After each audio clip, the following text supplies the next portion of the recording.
Hello friends, இன்றைக்கி நம்ம சூப்பரான ஒரு பிரியாணி செய்யலாம் வாங்க. இது சூப்பர் டேஸ்ட்டாக இருக்கும்.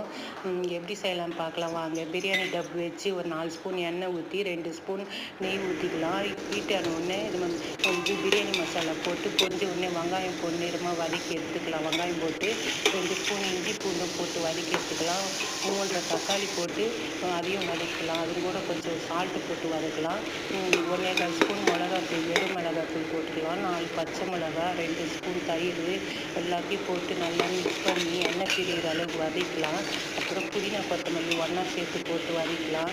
அப்புறம் சிக்கன் 1/2 கிலோ சிக்கன் போட்டு பிரியாணி மசாலா நான் வீட்லேயே ரெடி பண்ணேன், அதையும் போட்டு வதக்கிட்டு உப்பு தேவையான அளவு உப்பு போட்டு வதக்கின்னு லெமன் புழிஞ்சிக்கலாம்.